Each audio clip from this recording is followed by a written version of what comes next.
Welcome to part two.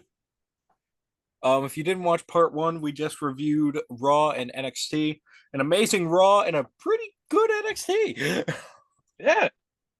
Next up is WWE SmackDown. Because we aren't doing Dynamite Nope. because I didn't watch it. Robbie, did you watch it? I did. Was it good? Yeah, I thought it was just okay. Okay.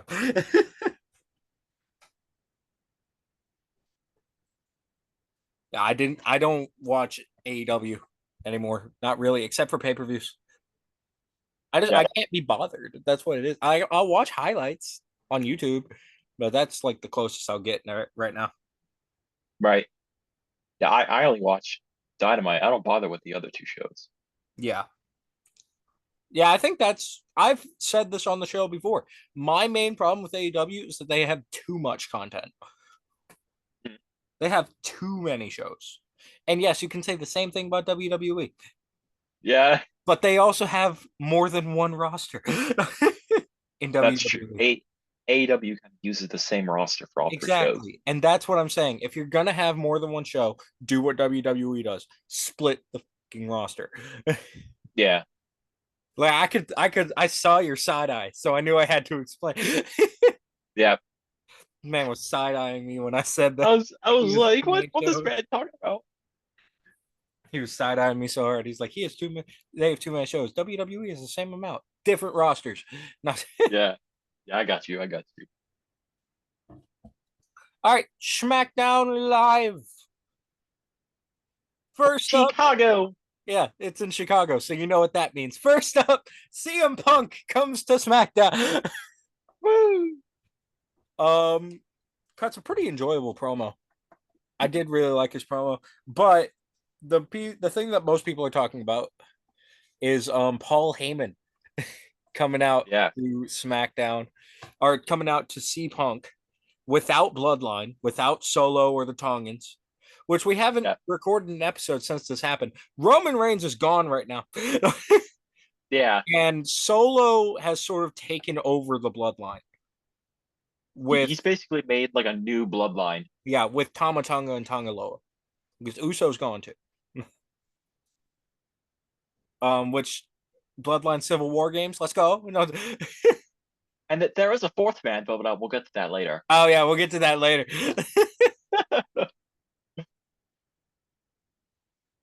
um, so CM Punk was talking about how he got revenge on Drew, and he was talking about how he's in Chicago, obviously.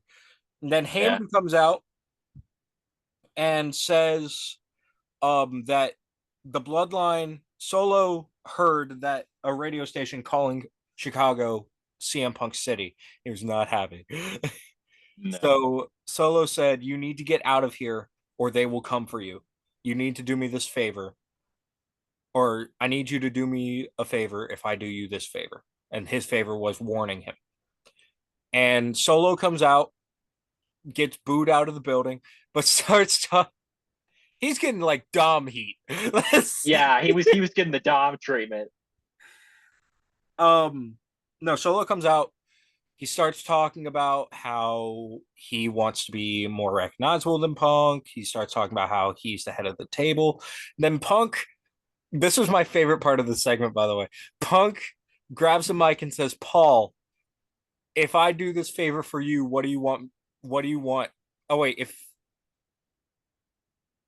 I do this favor for you, what was your favor to ask of me?" I believe is what he said. Yeah. And Paul walks up to the mic and simply says, "Take me with you." Paul is no longer hiding the fact that he does not That want Solo as the head of the table. he wants no part of this new bloodline.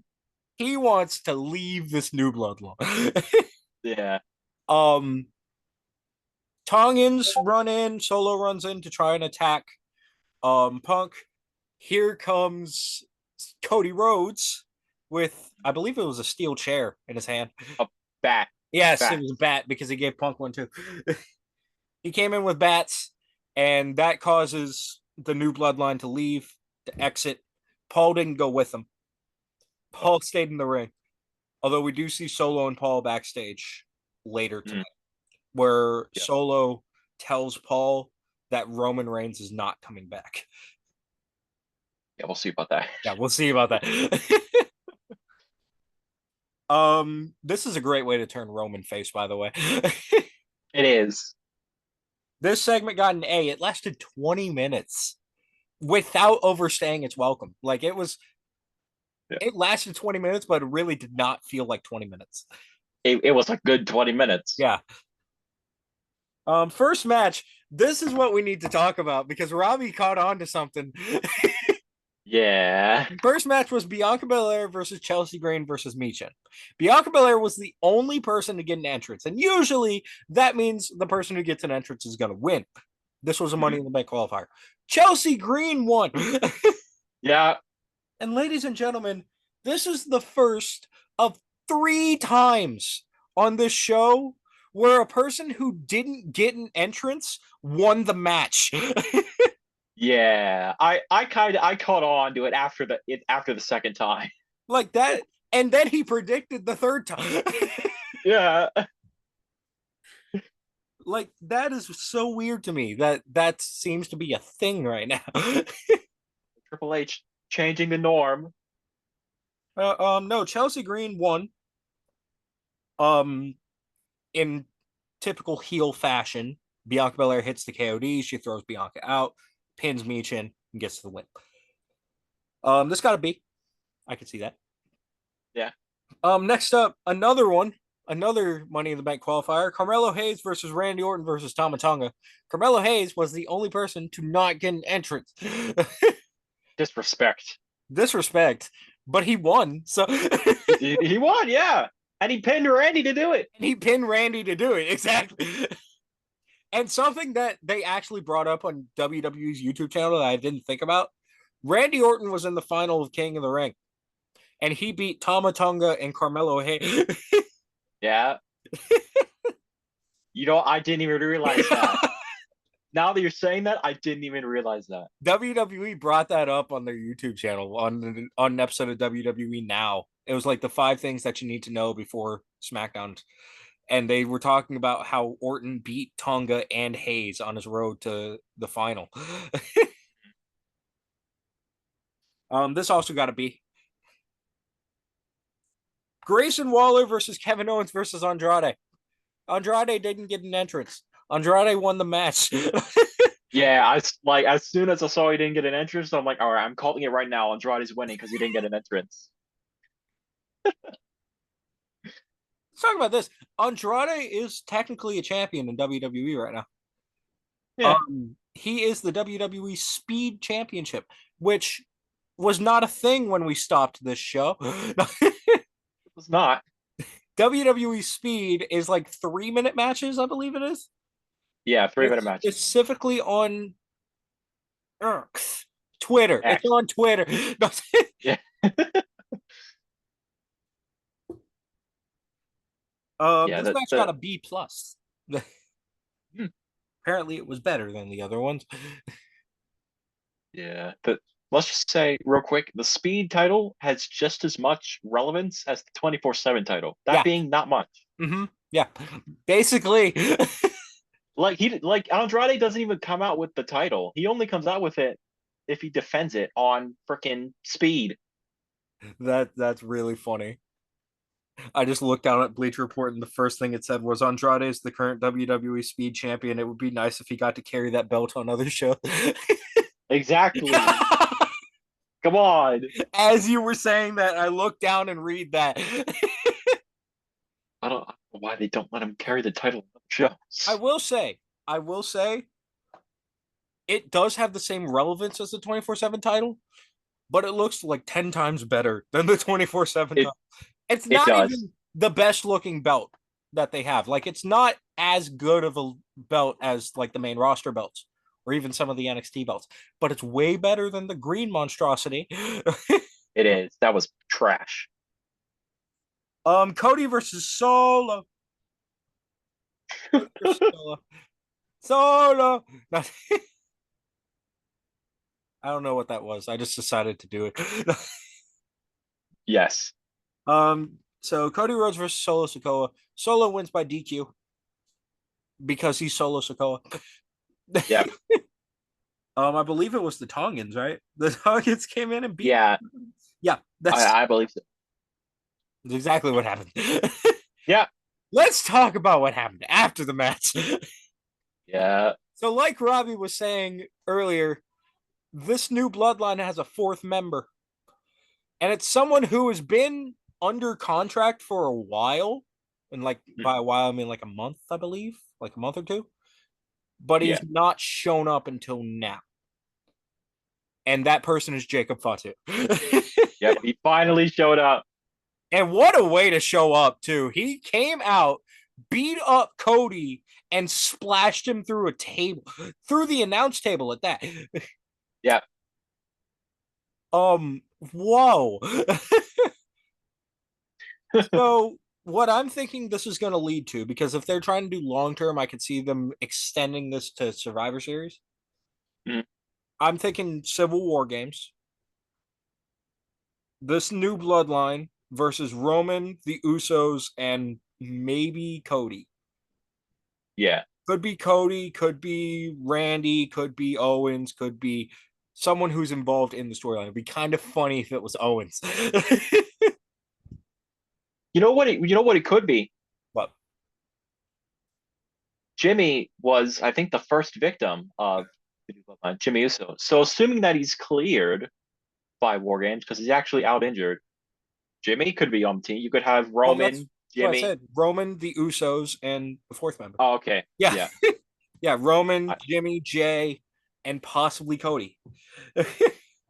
yeah. And Trying to it's not figure out Jay. if they do put Jay into the storyline, how are they going to put Jay into the story? Right. But I mean, if they don't, you can do Roman, Owens, Randy, Jimmy, and then Cody. Yeah, do a 5-man team. Yeah. Who would be the Yeah. fifth man on the bloodline team is the question. I Jacob guess we'll Fatu have counts for 2. to. Apparently, Hikuleo was rumored to show up, so Oh maybe yeah, him. I think he got signed. I could be wrong on Yeah. that. I think it was a rumor that he got signed. I'm not sure, but apparently he's going to show up. Hikuleu is Haku's son, right? I think so. I think he's also brothers with Tama and Tongaloa. I think. Which they're Haku's sons. Yeah. Yeah, because no, they were telling us that they were brothers when they were Gorillas to Destiny. Mhm. So yeah, Hikuleo is a very underrated wrestler in my opinion. So I would love to see that. Right. And then something that we missed, something that I missed. I apologize.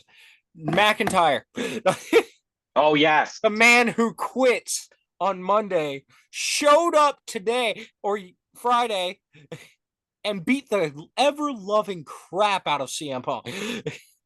Yep. Off camera, of course. Off camera, of course. And then I saw this today or yesterday. He changed his Twitter profile picture to a picture of Punk's bloodied face. Because of course he did. Because of course he did. This man is a Twitter genius. He is. Overall, Bleacher Report gave the show a B plus. I'd go A minus, A or A Yeah. minus. Again, like I said in part 1, amazing week in wrestling. Yep. If I were to rank the 3 shows from worst to best, NXT, SmackDown, Raw. I think that's my ranking there from worst to best. I'd have to agree. Yeah. All NXT right. SmackDown. So next up, ladies and gentlemen, it is time for What a Rushmore, which is of course our Mount Rushmore segment. I haven't thought of one yet. Although I think I have one. We're talking about the Wyatt Six. We're talking about their debut. So let's piggyback off of that. Mount Rushmore of wrestling debuts. But we're gonna do 2. We're gonna do 2. It's the same thing, but it's gonna be a little different. First one in WWE only. WWE only. Okay.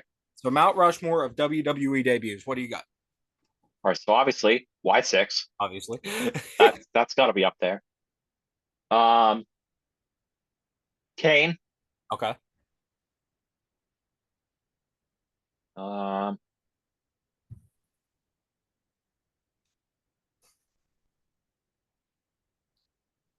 Would you like to know Adam my Cole. Wait, Adam who'd you Cole. say? Adam Cole. Okay. You got one Adam more. Cole. And then probably AJ Styles. Okay. So mine is I got three of the same as you. White six, Kane, AJ. And then I'm Okay. putting Taker up there as well. Okay, that's fair. The Gobbledygooker is number five. No, I'm just kidding. The honorable mention. What do you? And then the other one is Mount Rushmore of debuts outside of WWE. Bet. Okay. So AEW, WCW, ECW, TNA, any of those count. Who you have? All right. So, um, Kurt Angle's debut in TNA. Okay. Um, I have a very underrated one on my list, which I don't think you're gonna have. Probably Bryan Danielson's debut in AEW. Okay. Yeah. I think Just all because mine are AEW, honestly. John Moxley's debut in AEW as well. Come on. And then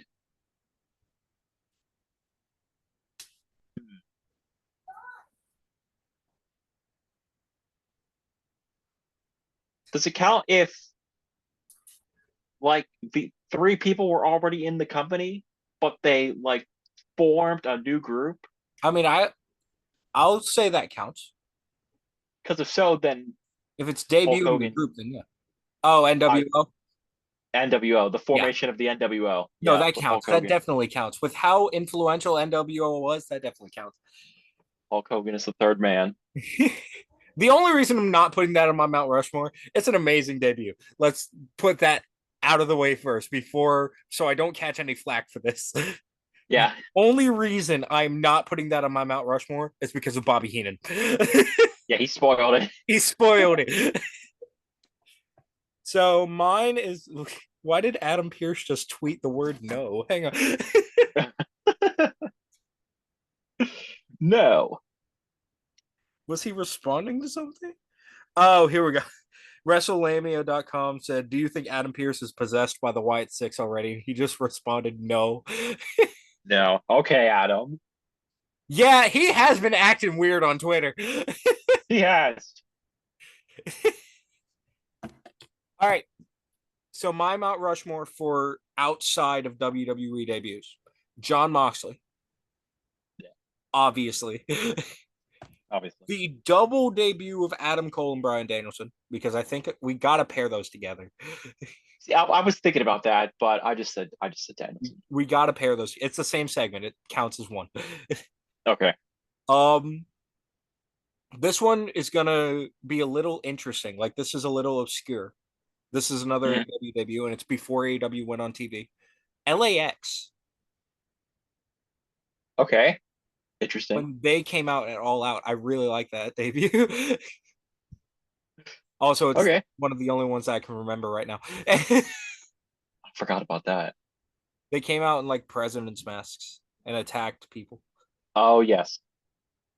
Yeah, a lot of people like assume that they were part of AEW from the beginning, but no, they were like the Mhm. first. Besides Mox, obviously, they were like the first major shift, like the Yeah. first major signing outside of like the people who were there at Double or Nothing.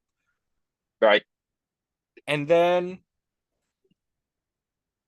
probably, honestly, just for comedy factor, just for pure laughing factor, probably Jeff Hardy's AEW debut. When Matt Hardy's getting beat up in the ring, Jeff Hardy's music plays. He comes out, dances down the ramp, Yeah. and then runs into the ring. Yeah. Like what the? So unserious. Jake Hager's debut was pretty good too. I will say that. Although I did not put that up there because of Jake Hager. It's Jake Taker. Oh, I got another one. This isn't a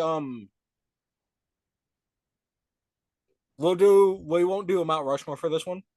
This is a Yep. personal wrestling question. What do you think was the best either betrayal or like a heel breaking off from his heel team to become face?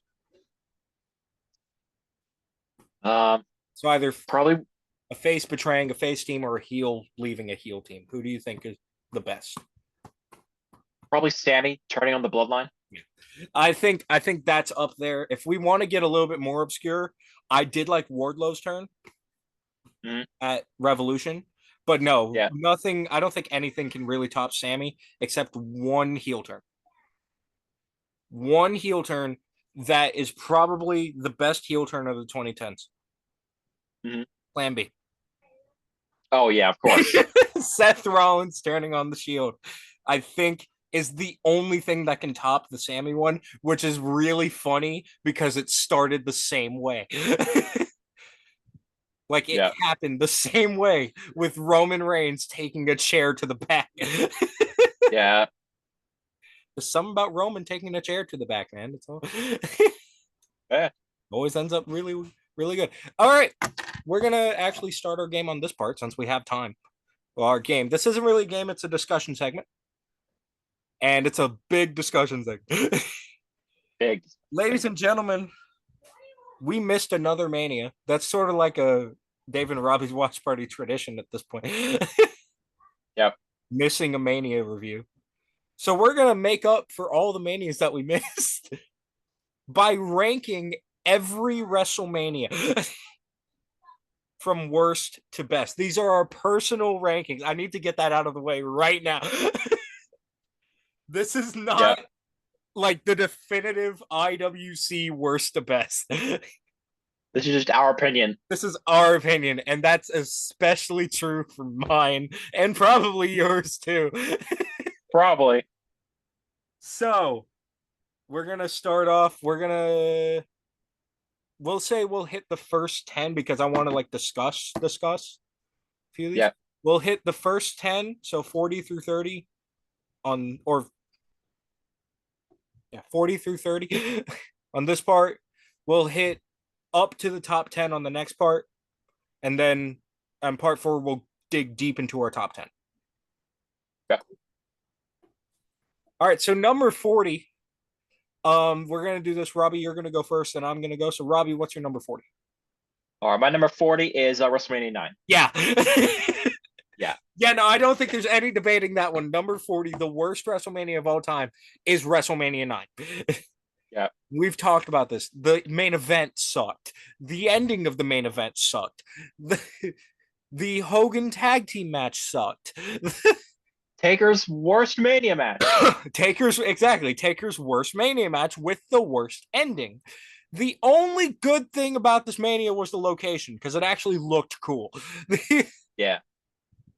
And the only good match was Shawn Michaels versus Tatanka, and it wasn't even that good. And it didn't even end clean. So, like, yeah, there's no debating what number 40 is. It should always be WrestleMania 9. If there's Yeah, any Mania that is worse than WrestleMania 9, I may quit watching wrestling. yeah, I don't think that's possible. All right, Robbie, number 39. All right. My number 39 is WrestleMania 11. Ooh, okay. My number 39 is WrestleMania 2. Okay. So, Yeah. Robbie, explain yours first. WrestleMania 11. All right. So the main event had a wrestler and a football player. That's the first issue. Yeah. Shawn Michaels versus Diesel. But the ending kind of sucked. Shawn took the jackknife horribly, Yeah. and Taker versus Bundy was not that good. Taker versus It- Bundy should have happened years ago. Years before. that's yeah, Because not in Bundy is not 1995. as- Yeah, not in 1995. And then I can't even remember what else happened on the show, but it probably wasn't good enough to be Celebrity remembered. Mania. Basically, there was a bunch Yeah, of celebrities there. bunch of slip. So WrestleMania 2. The reason I had this over WrestleMania 11 is because at least WrestleMania 11 had Michaels versus Diesel. That was a good match until the ending. Yeah, Put that out there. WrestleMania 2 had nothing. that's it's true. it's not that it was the worst Mania. Worst Mania is 9. It's that it was fucking boring. It was very boring. They had Mania from 3 different cities, and it was still boring. Glad Like, they never did that again because that was yeah, stupid. no, it was dumb. I mean, these main events. I can't remember what the first main event was. It was a NFL slash Oh, that WWF was the Battle first Royal. main event. Okay. Yeah, Yeah, and the second was Piper versus Mr. T. Mr. T. So yeah, let's just go through these main events really quickly. The NFL Battle Royal was fine. It was a battle royal. What do you want? Yeah, It had no significant value.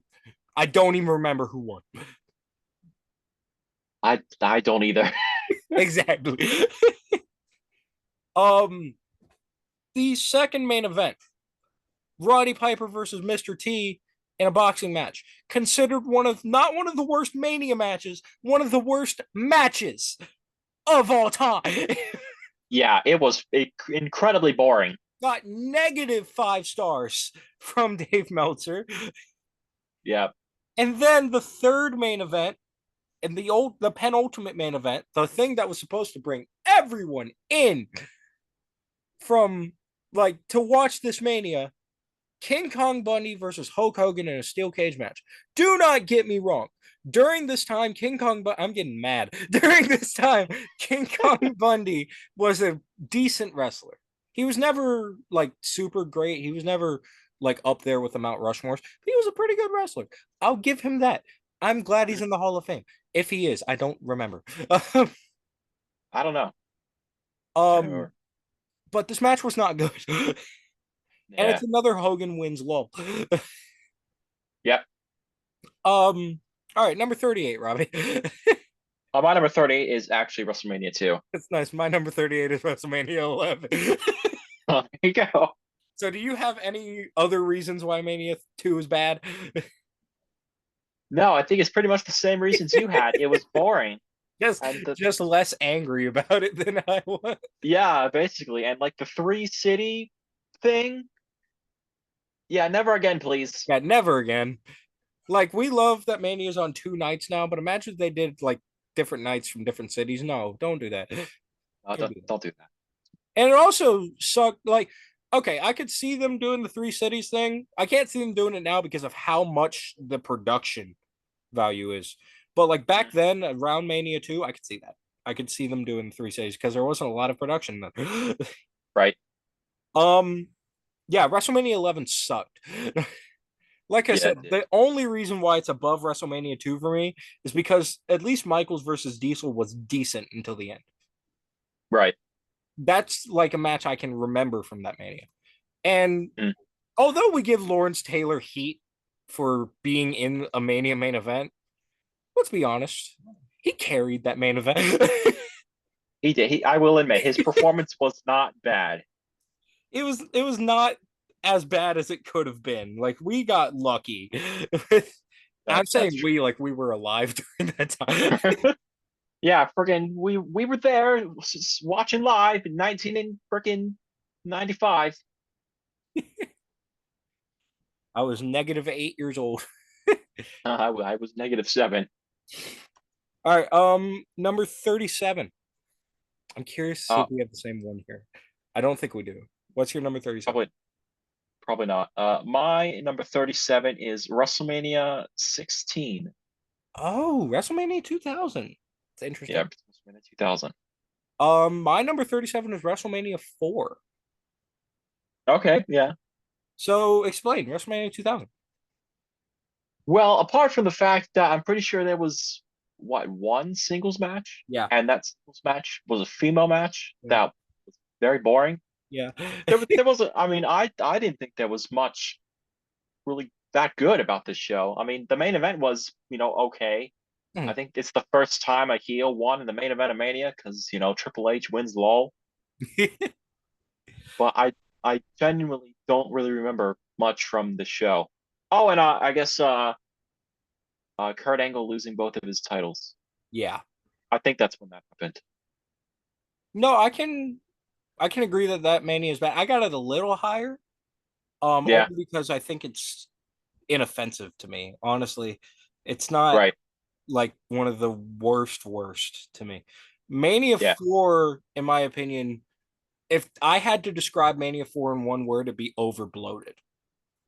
yeah, Like overloaded. Like there were a lot of matches in this Mania because of the WWE title tournament that was going on during this yeah. Mania. That took up pretty much the whole show. Yeah, and the matches were short, they were boring, and some of them ended on like DQs or countouts or no contests. Right. Yeah. The only like one of the only good things about this Mania is that it was nice to see Hogan not win in the main event. But even when he didn't win in the main event, he was part of the main event. He still showed up. He still showed up. He wasn't even in the match. He just showed up. Still made it all about him.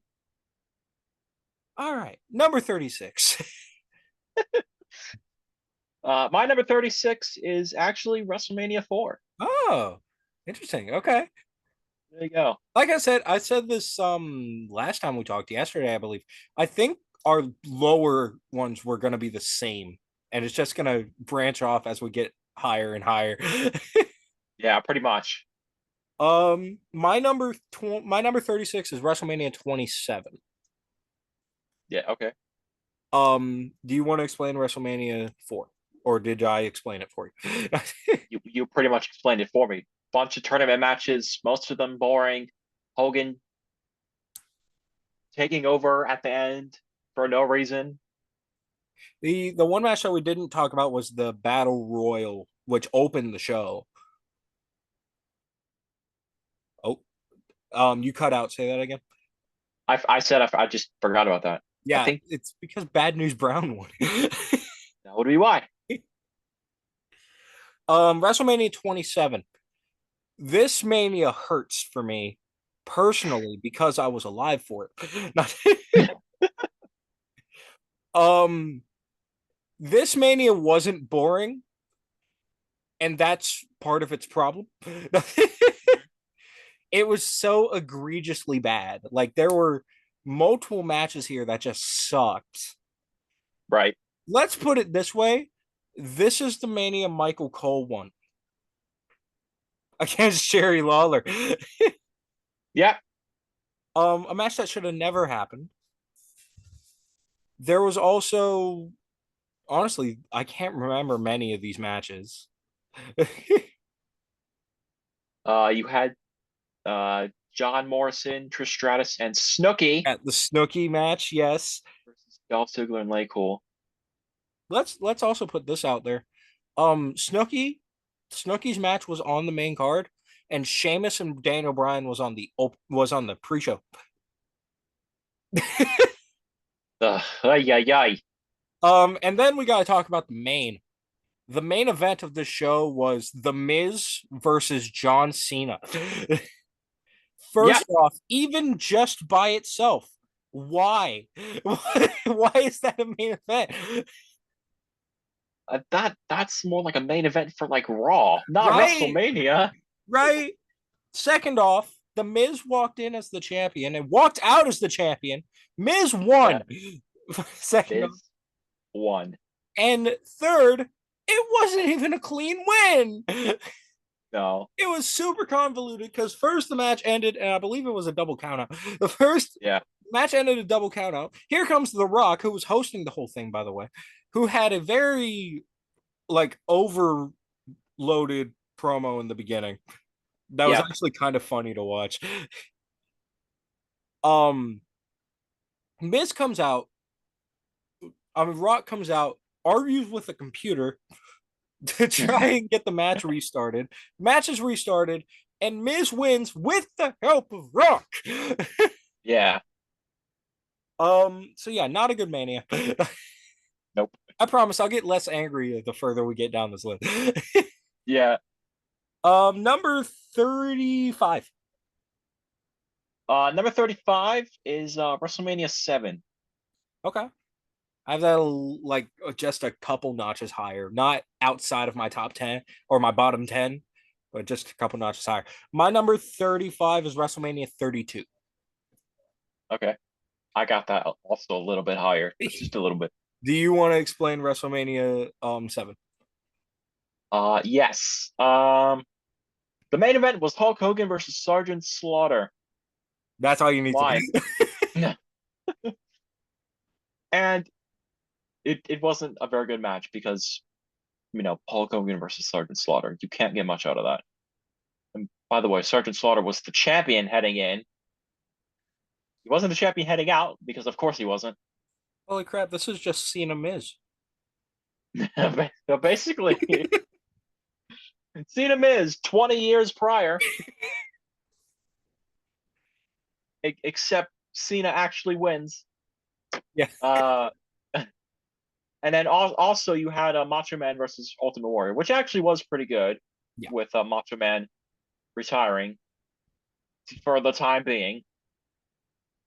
And then That match like basically made me knock this show up a little higher. yeah, Specific match.